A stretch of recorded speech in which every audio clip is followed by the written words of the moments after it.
ஜோதிடம் என்னும் தெய்வக்கலை மூலமாக என்னை அங்கீகரித்து ஆதரிக்கும் அன்பு நேயர்களுக்கு இனிய வணக்கம்ங்க. மிதுன ராசிக்கு இந்த பதிவு மூலம் அப்படி என்னதான் சிறப்பாக இருக்குது அப்படிங்கிறத பார்க்குறதுக்கு முன்னாடி எம்பெருமான் முருகப்பெருமானின் ஆசீர்வாதம் உங்களுக்கு முழுமையாக கிடைக்க நான் சொல்லும் மந்திரத்தை நீங்களும் 3 முறை சொல்லிக்கிட்டு உங்களால் முடிஞ்சதுன்னா கமெண்ட் பாக்ஸில் ஒரு முறை கமெண்ட் பண்ணுங்க. ஓம் முருகா போற்றி, ஓம் முருகா போற்றி, ஓம் முருகா போற்றி. என்னை படைத்து உன் மக்களுக்கு சேவை செய்ய அனுப்பிய கந்தா கடம்பா கதிர்வேலா என் ஜோதிடம் பழிக்க மனதார பாதம் தொட்டு வணங்குகிறேன். தினமும் உங்களுக்கு கிரகநிலை மாற்றத்தால் வரக்கூடிய சுப பலன்களை அறிய கட்டாயம் சப்ஸ்கிரைப் பண்ணி பெல் பட்டன் அப்புறம் ஆல்னு ஆப்ஷன் இருக்கும், அதையும் கொடுத்து வச்சிருங்க. ஒவ்வொரு பதிவும் உங்களை வெற்றியடைய வைக்க வேண்டும் அப்படிங்கிற எண்ணத்தில் தான் போடுறோம். ஜோதிட சாஸ்திரத்தில் குரு பகவான் ஆண்டுக்கு ஒரு முறை பெயர்ச்சி ஆவாருங்க. ஆனால் இந்த 2025 பார்த்தீங்கன்னா 3 முறை பெயர்ச்சி ஆகிறார். இதை நம்ம அதிசார பெயர்ச்சி அப்படின்னு சொல்லுவோங்க. அதாவது குரு பகவான் இயல்பை விட வேகமாக ராசிகளை கடந்து செல்வார். 2025 மே 14ஆம் தேதி ரிஷப ராசியிலிருந்து மிதுன ராசிக்கு பெயர்ச்சியானார் இல்லைங்களா. அதுக்கப்புறம் இப்போ பார்த்தீங்கன்னா வரக்கூடிய அக்டோபர் 18ஆம் தேதி முதல் டிசம்பர் 3ஆம் தேதி வரை மிதுன ராசியிலிருந்து கடக ராசிக்கு அதிசார பெயர்ச்சி ஆகிறாருங்க. பின்னர் மீண்டும் மிதுன ராசிக்கு திரும்புவார். ஜோதிடத்தில் நவ கிரகங்கள்ல மிகவும் மென்மையானவர் மற்றும் செல்வாக்கு மிக்க கிரகமாக குரு பார்க்கப்படுறார். இவர் ஒவ்வொருவருக்கும் ஞானத்தையும் நிதி நன்மை சந்தான யோகத்தையும் தரக்கூடியவர். மனித வாழ்விற்கு தேவையான அனைத்து விதமான செல்வங்களையும் தருபவர் என்பதால் எந்த கிரகத்திற்கும் இல்லாத தனிச்சிறப்பு குருவிற்கும் குருவின் பார்வைக்கும் உண்டுங்க. நவ கிரகங்களில் முழுமையான சுப கிரகமாக திகழ்பவர் யாரு அப்படின்னு பார்த்தீங்கன்னா குரு பகவான் தாங்க. ஒரு ஜாதகத்தில் எத்தனை தோஷங்கள் இருந்தாலும் குரு பார்வை இருந்தால் கெடு பலன்கள் குறைந்து நட்பலன்கள் மிகும்.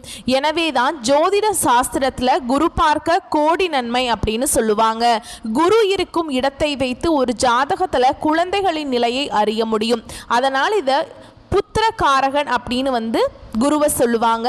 மனிதனின் அனைத்து தேவைகளையும் நிறைவு செய்யும் பணத்திற்கு அதிபதி என்பதால் தனகாரகன் அப்படின்னு கூப்பிடுறாங்க குரு பகவானை. நவ கிரகங்கள்ல ஒருவராக இருக்கும் குரு பகவான் அவரை பிரகஸ்பதினு சொல்றாங்க. இவர் 4 வேதங்கள் 64 கலைகள் ஆகியவற்றை அறிந்தவராகவும் தேவர்களின் குருவாகவும் போற்றப்படுறார். சிவபெருமானை நோக்கி கடும் தவம் புரிந்து நவ கிரக அந்தஸ்து பெற்றதால் குரு பகவானை ராஜ கிரகம் என்றும் சொல்வதுண்டு. ஒருவரின் வாழ்வில் மங்கள காரியங்கள் நடைபெற வேண்டும், கல்வியில் சிறந்து விளங்க வேண்டும், நல்ல வேலை வாய்ப்பு கிடைக்க வேண்டும், நல்ல வாழ்க்கை துணை அமைய வேண்டும் என்றால் ஜாதகத்தில் குரு பலம் பெற்று நல்ல நிலையில் இருக்க வேண்டும். குரு பகவானின் அருளை பெற வேண்டும் அப்படின்னு நினைக்கிறவங்க வியாழக்கிழமைகள்ல முழு பக்தியுடன் வழிபட்டால் குருவருள் மட்டுமல்லாம திருவருளும் கிடைக்குங்க. குருவின் அருளை பெறுவதற்கு ஒவ்வொரு வியாழக்கிழமையும் குரு பகவானை மட்டுமின்றி மகாவிஷ்ணுவையும் வழிபாடு செய்ய வேண்டும். சரிங்களா. குரு பகவான் இருக்கிற இடத்தை விட குரு பகவானுக்கோட பார்வைக்கு தான் பலம் அதிகம்னு சொல்லுவாங்க. சரிங்களா. எப்பொழுதுமே எல்லா ராசிகளுக்கும் குரு பெயர்ச்சி சாதகமற்ற நிலையில் இருந்தால் கூட குருவின் பார்வையால் பல நல்ல விஷயங்கள் நடக்கும். அந்த வகையில் மிதுன ராசிக்கு குரு அதிசார பெயர்ச்சி எப்படி இருக்க போகுது அப்படிங்கிறத பற்றி இந்த பதிவில் நம்ம பார்க்க போகிறோங்க. மிதுன ராசிக்காரங்க புதுமையான சிந்தனைகளுக்கு சொந்தக்காரங்க. பூ போல மனசு, கோபத்தை மறைச்சிட்டு சிரிப்பை மட்டும் காட்டக்கூடியவங்க. எடுத்த காரியத்தை எப்படியாவது முடிச்சிடணும் அப்படிங்கிறதுக்காக கஷ்டப்பட்டு போராடக்கூடியவங்க. நல்லது கெட்டதை முழு தெரிஞ்சவங்க. புதன் பகவானை ராசி அதிபதியாக கொண்டவங்க. எல்லா இடங்கள்லையும் நேர்மையையும் உண்மையையும் மட்டுமே நம்பக்கூடியவங்க. உங்களுக்கு சொந்தமோ பந்தமோ அது தப்புனா அது தப்பு தான், வெட்டு 1 துண்டு 2ன்னு பேசக்கூடியவங்க. உண்மை நியாயத்துக்கு மட்டுமே என்னைக்குமே கை கொடுப்பீங்க. உண்மைக்கு புறமா எந்த ஒரு விஷயத்தையுமே செய்ய மாட்டீங்க. இதனால தான் உங்களுக்கு நிறைய கஷ்டங்களும் துன்பங்களும் அதிகமாகவே ஏற்பட்டு இருக்குங்க. தங்களுடைய கஷ்டத்தையும் கண்ணீரையும் கடுகளவு கூட மற்றவங்களுக்கு தெரியாமல் பார்த்துப்பாங்க. இதனால் பார்க்குறவங்க எல்லாருமே மிதுன ராசியா இவங்களுக்கு என்னப்பா சூப்பராக இருக்காங்க, இவங்களுக்கு என்ன குறைச்சல் அப்படின்னு தான் நினச்சிட்டு இருக்காங்க. ஆனால் சாப்பாட்டு கூட கஷ்டப்படுறது உங்களுக்கு மட்டும்தான் தெரியுங்க. கஷ்ட காலத்தில் திரும்பி பார்க்க கூட ஆள் கிடையாது. ஏதோ தட்டு தடுமாறி எந்திரிச்சு நிற்கிறப்போ உங்களை குறை சொல்கிறதுக்குனே நிறைய பேர் தேடி வருவாங்க. உங்கள் சொந்தக்காரங்க நண்பர்களுக்கு ஒரு தேவை இருக்குதுன்னா மட்டும்தான் உங்ககிட்ட வருவாங்க. அந்த தேவை முடிஞ்ச உடனே உங்களை தூக்கி போட்டுருவாங்க. மறுபடியும் அவங்க வந்து உங்ககிட்ட உதவின்னு கேட்பாங்க. அவங்க உங்களுக்கு முன்னாடி பண்ண துரோகத்தை எல்லாமே மறந்துட்டு மீண்டும் அவங்களுக்காக உதவி செஞ்சு ஏமாறக்கூடியவங்க தான் மிதுன ராசிக்காரங்க. வாழ்க்கையில எப்படியாவது முன்னேறணும் அப்படிங்கிறதுக்காக தினம் தினம் கஷ்டப்பட்டு உழைக்கக்கூடியவங்க. நீங்க கடந்த காலகட்டங்களில் உங்களுடைய வாழ்க்கையில நீங்க நல்லது நடக்க போகுதுன்னு நினைச்சிட்டு இருந்திருப்பீங்க. ஆனா உங்களுக்கு அந்த டைம்ல ஒரு மிகப்பெரிய ஏமாற்றம் தாங்க. இந்த விரயச்சனி மூலமாக நிறைய கஷ்டங்களும் துன்பங்களும் பொருளாதாரத்தில் நெருக்கடிகளுமே அதிகமாகவே உங்களை தேடி வந்திருக்கும். மிதுன ராசிக்காரங்க சொந்த பந்தத்தை இழந்தாங்க, சொத்துக்களை இழந்தாங்க, தனக்கு நெருக்கமாக இருக்கக்கூடிய உறவுகளையுமே இழந்தாங்க. கடைசியாக நான் மட்டும்தான் எல்லாத்தையுமே இழந்துட்டு நிற்கிறதா இருக்குது, எனக்கு உயிர் வாழவே பிடிக்கலன்னு சொல்லிட்டு இருக்காங்க. இதுக்கு மேலே என்னால் வாழவே முடியல சாமி, தயவு செஞ்சு என்னை வந்து கூடியே கூட்டிகிட்டு போயிரு. நான் இவ்வளவு கஷ்டத்துக்கு பட்டதுக்கு அப்புறம் எனக்கு வாழ்க்கையில் வாழணுங்கிற எண்ணம் சுத்தமாகவே போயிடுச்சு. உங்கள் மனசில் கவலையும் துன்பமும் தாங்க அதிகமாகவே இருக்குது. நீங்க செய்யக்கூடிய ஒவ்வொரு விஷயத்தையுமே தடுப்பதற்கும் உங்களை அவமானப்படுத்துவதற்கும் இங்க நிறைய நபர்கள் வந்து முயற்சி பண்ணிட்டு இருக்காங்க. இது எல்லாமே தெரிஞ்சுமே கூட நீங்க என்னமோ பண்ணுங்க எனக்கு என்ன வந்துச்சு அப்படின்னு தன்னுடைய வேலையில மட்டும் என்னைக்குமே குறிக்கோளா இருக்கிறவங்க தான் நீங்க. ஏன் எனக்கு மட்டும் ஏன் இவ்வளவு கஷ்டம் வருது, என்னோட வாழ்க்கையில நான் யாருக்குமே கெடுதலையோ கஷ்டத்தையோ துன்பத்தையோ கொடுத்ததில்லை, எனக்கு மட்டும் ஏன் இந்த மாதிரி நடந்துட்டு இருக்கு அப்படின்னு தான் நிறைய நபர்கள் வந்து புலம்பிட்டு இருக்கீங்க. மிதுன ராசிக்காரங்களுக்கு பிரச்சனைங்கிறது வரும், அது கொஞ்ச நாள் இருக்கும், அதுக்கப்புறம் அந்த பிரச்சனை போயிடும். இந்த மாதிரி பிரச்சனை வரும் போகும் அப்படிங்கிற நிலைமையில தான் நிறைய நபர்கள் வாழ்ந்துட்டு இருக்கீங்க. நீங்க என்னதான் பிரச்சனையை தவிர்த்தாலும் ஏதாவது ஒரு சூழல்ல உங்களை தேடி புதுசா பிரச்சனையும் கஷ்டமும் உங்களை நோக்கி வந்துக்கிட்டு தாங்க இருக்கும். ஆனா இனி வரக்கூடிய நாட்கள்ல இருந்து உங்களுக்கு இன்பத்தையும் மகிழ்ச்சியையும் தரக்கூடிய ஒரு காலகட்டமாகவே அமைஞ்சிருக்குதுங்க. அதாவது பார்த்தீங்கன்னா சனி பகவானுடைய வக்ர பயிற்சியும் ஸ்டார்ட் ஆயிடுச்சு. ஓகேங்களா, மார்ச் மாதம் 29ஆம் தேதி பார்த்தீங்கன்னா சனி பயிற்சியானது வந்து கும்பராசிலிருந்து சனி பகவான் மீன ராசிக்கு வந்துட்டார். அதன் மூலமாக சனி பயிற்சி மூலமாக ஒரு சில ராசிக்காரர்களுக்கு நல்லதும் நடந்திருக்கும் கெட்டதும் நடந்திருக்கும். ஆனால் இனி வரக்கூடிய நாட்களை பொறுத்த வரைக்கும் பார்த்தீங்கன்னா சனி பகவான் இத்தனை நாட்கள் உங்களுக்கு வந்து மைனஸாக செயல்பட்டு கொண்டிருந்தார். இனி வரக்கூடிய ஒரு 5 மாதங்களுக்கு முழுவதுமாகவே ப்ளஸ்ஸாக செயல்பட போகிறார். இதுதான் வந்து சனியுடைய வக்ர பயிற்சி. அது மட்டும் இல்லாமல் இந்த ஆகஸ்ட் 16ஆம் தேதி பார்த்தீங்கன்னா சுக்கிர பயிற்சியும் ஸ்டார்ட் ஆகி நடந்துட்டுருக்கு. ஓகேங்களா, சுக்கிர பகவான் பார்த்தீங்கன்னா ரிஷப ராசியிலேருந்து உங்களுடைய ராசிக்கு அதாவது மிதுன ராசிக்கு தான் வந்து சஞ்சாரம் பண்றார். ஓகேங்களா, அதே மாதிரி இனி வரக்கூடிய நாட்கள்ல குருவுடைய அதிசார பயிற்சியும் உங்களுக்கு வந்து நடக்க போகுதுங்க. கண்டிப்பா வரக்கூடிய ஒரு 6 மாதங்களை பொறுத்த வரைக்கும் சுக்கிர பயிற்சி மூலமாகவும் குருவுடைய அதிசார பயிற்சி மூலமாகவும் நல்ல ஒரு முன்னேற்றத்தையும் நல்ல ஒரு ராஜயோகத்தையும் கொண்டுள்ள ஒரு நாட்களாகவே வந்து பார்க்கப்படுதுங்க. அப்படிங்கிறதுல எந்த ஒரு மாற்று கருத்துமே கிடையாது. ஏன்னா ஒருத்தன் வாழ்க்கையில் வந்து கொடி கட்டி பறக்கிறான்னா அவனை கூட இருந்து பார்க்குறவங்க எல்லாருமே அவனுக்கு என்னப்பா சுக்கிரன் உச்சத்தில் இருக்கான், குரு நல்லா இருக்காரு அப்படின்னு சொல்லுவாங்க. மிதுன ராசிக்காரங்களுக்கு மட்டும்தான் சுக்கிர பகவான் உச்சத்தில் இருக்க போறாருங்க. மீதி எல்லாருமே நல்ல பலன்கள் கிடைச்சாலுமே மிதுன ராசிக்கு தான் தன்னுடைய 100% பலனுமே வந்துட்டு சுக்கிர பகவான் உங்களுக்கு முழுமையாக அள்ளித்தர போறார். எந்த ராசிக்காரர் கொடுக்குறாரோ இல்லையோங்க, உங்களுக்கு மிதுன ராசிக்காரர்களுக்கு குருவும் சுக்கிரனும் மாற்றி மாற்றி உங்களுக்கு நல்லது பண்ண போறாங்க. இதன் மூலமாக கடந்த காலகட்டங்களில் உங்களுடைய வாழ்க்கையில் நீங்கள் எதையெல்லாமே இழந்துட்டு கஷ்டப்பட்டு இருக்கீங்களோ அது அனைத்தும் பெறக்கூடிய ஒரு காலகட்டமாகவே பார்க்கப்படுது. அது மட்டும் இல்லாமல் இந்த ஆகஸ்ட் இறுதியில் பார்த்தீங்கன்னா 5 கிரகங்களுடைய சேர்க்கையும் இருக்குதுங்க. இதன் மூலமாக பார்த்தீங்கன்னா இத்தனை நாட்களாக குரு பெயர்ச்சியோட பலன்கள் வந்து உங்களுக்கு கிடைக்காம இருந்ததுங்க. குரு பெயர்ச்சியோட பலன்களும் கிடைக்கிறதுனால வரக்கூடிய நாட்களில் எளிமையாக வந்து உங்களுடைய கடன் பிரச்சனை அனைத்தும் நீங்கள் ஈஸியாக கட்டி முடிச்சிருவீங்க. ஏன்னா குரு பயிற்சி மூலமாக உங்களுக்கு மட்டும்தான் பலன்கள் கிடைக்காம இருந்ததுங்க. ஆனா இனி வரக்கூடிய நேரத்தில் நாட்கள்ல அதனுடைய பலன்களும் கிடைக்கிறதுனால நல்ல ஒரு பொருளாதார முன்னேற்றம் அப்படிங்கிறது உங்களுக்கு படிப்படியாகவே உயரப்போகுது. கடந்த காலகட்டங்களில் நல்ல ஒரு வேலைங்கிறது கிடைச்சிருக்காது. ஏதோ ஒரு கிடைக்கிற வேலைக்கு ஒரு 10,000 சம்பளத்துக்கோ 15,000 சம்பளத்துக்கோ வீட்டில் பக்கத்தில் இருக்க வேலைக்கு போயிட்டு இருந்திருப்பீங்க. ஆனால் நீங்கள் படித்த படிப்புங்கிறது வேறையாக இருக்கும். ஆனால் சம்மந்தமே இல்லாத ஒரு வேலையை செஞ்சுட்டு இருப்பீங்க, வேறு வழியே இருந்திருக்காது குடும்ப கஷ்டத்துக்காக. ஆனால் இனி வரக்கூடிய நாட்களில் நீங்கள் ஒரு அரசாங்க வேலைக்கு ட்ரை பண்ணாலும் சரி, இல்லை ஒரு ஐடி ஜாபோ, ப்ரைவேட் ஜாபோ, பேங்க் ஜாபோ, நீங்கள் எங்கே வேலைக்கு ட்ரை பண்ணாலும் இந்த ஜாப் அப்படிங்கிறது உங்களுக்கு நிச்சயமாக கிடைக்க போகுதுங்க.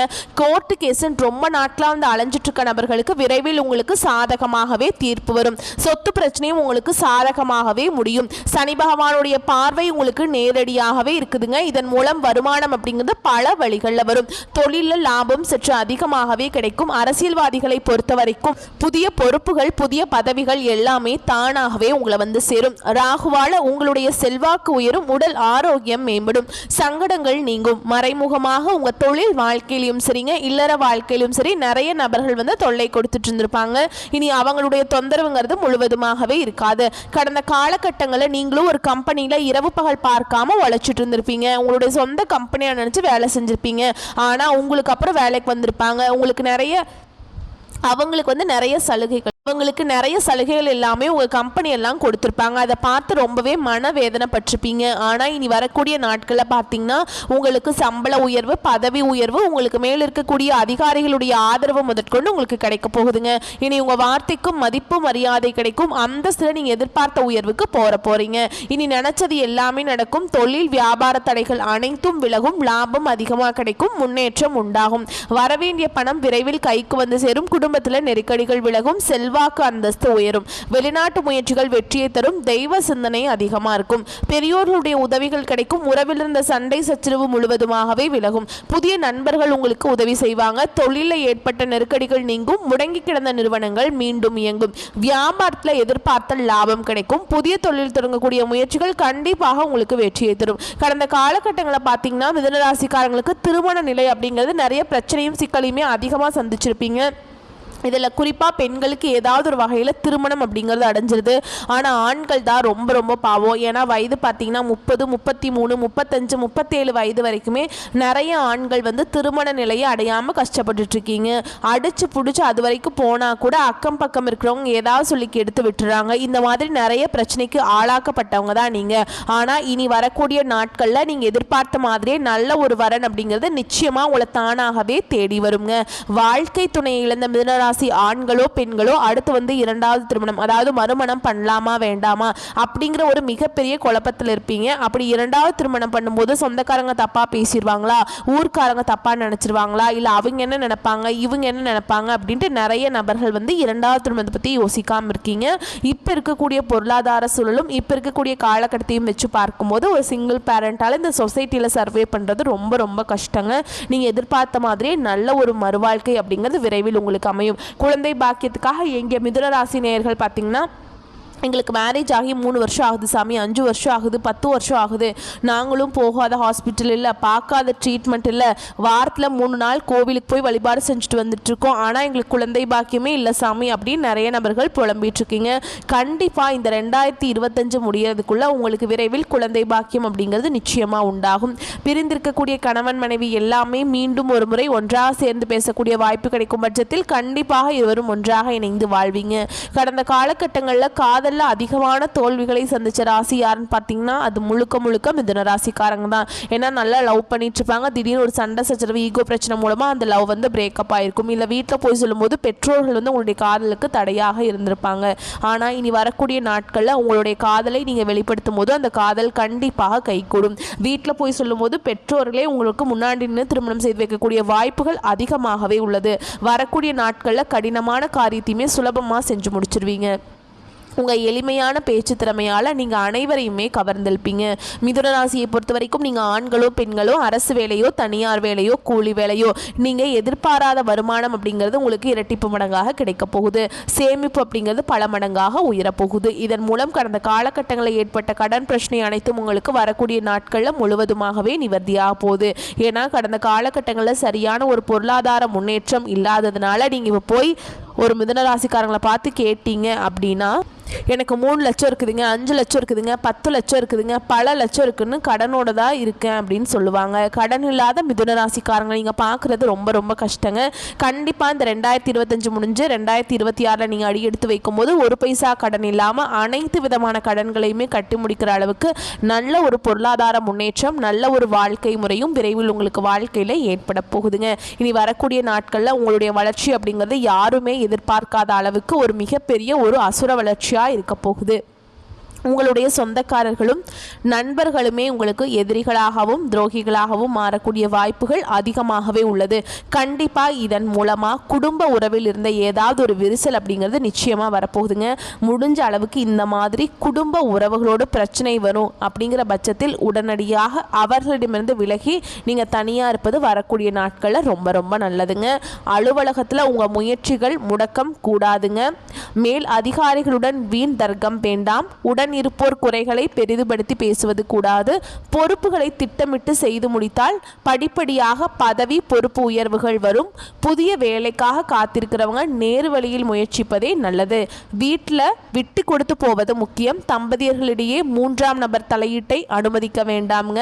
பெற்றோர் வார்த்தைகளுக்கு மதிப்பு கொடுங்க.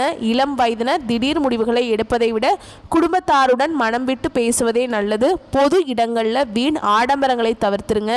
அனாவசிய கடன்கள் வாங்க வேண்டாம். செய்யும் தொழில் சீரான வளர்ச்சி பெறும். உங்கள் மீது உண்மையான அக்கறை உள்ளவர்கள் ஆலோசனைகளை அவசியம் கேளுங்க. வெளிநாட்டு வர்த்தகத்தில் தரத்தில் கவனம் முக்கியம்ங்க.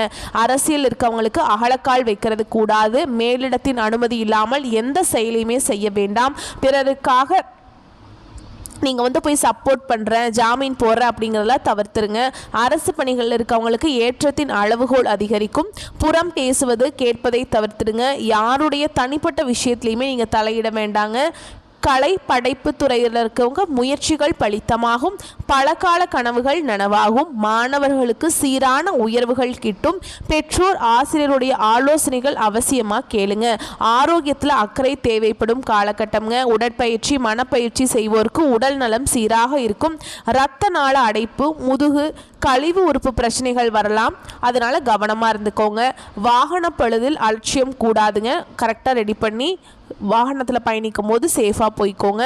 உங்களை பொறுத்த வரைக்கும் பரிகாரம் அப்படின்னு பார்த்தோம்னா துர்க்கையம்மனை வழிபாடு செய்ய உங்களோட வளர்ச்சிங்கிறது நிலையானதாக இருக்கும். இன்னொன்றுங்க, நவ கிரகங்களில் அங்காரகனை ஆராதிப்பது விசேஷ நன்மையை தரும். ஓகேங்களா? வரக்கூடிய வாய்ப்புகளை மட்டும் கரெக்டாக பயன்படுத்திக்கோங்க. வாழ்த்துக்கள். நன்றி. வணக்கம்.